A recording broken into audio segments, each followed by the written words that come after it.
प्रधानमंत्री के लंदन दौरे पर इतना बड़ा हंगामा हो जाएगा ये तो पता ही नहीं था। बल्कि हंगामा नहीं, उनके भक्तों द्वारा ये कहा गया है अब तो हमने मोदी जी से अपने हाथ मिलाए हैं, मोदी जी को हमने छुआ है, जो हमारे भगवान समान हैं, अब तो हम हाथ भी कई दिन तक नहीं धोएंगे। और महिलाएं तो इतनी रो रो कर इतनी भावुक हो रही हैं और वो प्रधानमंत्री मोदी जी से हाथ मिलाकर इतनी खुश हैं कि बस हम बयान नहीं कर सकते। आप देख ही लीजिए। भावुक हो गई है, रो रही है पीएम मोदी से मिलने के बाद। क्या नाम है आपका? रक्षा बादल, मेरा लिविंग गॉड है वो, लिविंग गॉड। हाँ। मैं दूर हूँ लेकिन उनके जैसा कोई नहीं है। हाँ। उनका सेवा करेंगे तो धन्य हो जाएंगे, इतना ही बोल। प्रधानमंत्री जी से मुलाकात हुई? हाँ मिली, दर्शन हुआ, उनका दर्शन हुआ जी। नमस्कार किया। जब आप यूके दौरे पर आए प्रधानमंत्री ji, thank you so much for coming and giving opportunity. मेरा उनका दर्शन हुआ, मैं धन्य हो गई। हाँ। मैं उनका पिक्चर देके, उसने जो देश के लिए किया कोई नहीं करता। Thank you Indians for voting him and bringing him back. हमेशा धन्य हूँ, मैं कृतज्ञ हूँ मेरी माँ।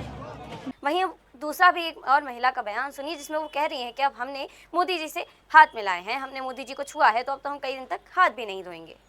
क्या कहना चाहेंगे आप? हम इंडिया में रह के तो कभी मैं सोच भी नहीं सकती कि मैं मोदी जी से हाथ मिला पाऊंगी, पर इधर रह के I can't believe, it is so surreal कि मोदी जी ने हाथ मिलाए मुझसे। मैं हाथ धोने वाली नहीं हूँ अभी।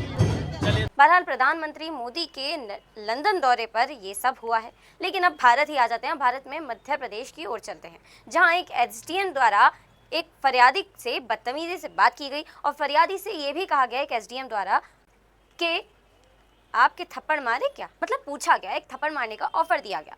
लेकिन उसके बाद जब फरियादी ने एसडीएम को उनके काम बताए, उनकी पद का सही उपयोग बताया कि आप जनसेवक हैं और आप जनता की समस्या सुनने के लिए यहाँ बैठे हैं, तब जाके एसडीएम साहब का थोड़ा सा गुस्सा शांत हुआ और एसडीएम साहब को ये महसूस हुआ कि वो एक जनसेवक हैं, वो एक ऐसे पद पर बैठे हैं जो केवल और केवल जनता की सुनवाई के लिए ही बना है।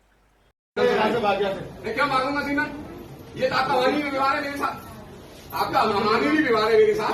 आप बनाने के लिए बोले, आप लोक सेवक है क्या श्रीमान? आप इतने लोक सेवक है, आपके भाषा बोलते हैं बाबा, डांटिए मत श्रीमान, डांटना मुझे भी आता है। थप्पड़ क्यों देंगे? थप्पड़ भी देंगे आप? थप्पड़ क्यों देंगे आप? बहरहाल एसडीएम साहब के इस ऑफर पर और फरियादी के इस बयान पर आपके क्या विचार सुझाव हैं? आप क्या सोचते हैं? हमें कमेंट जरूर करिएगा। देखते रहिए वह हेडलाइन।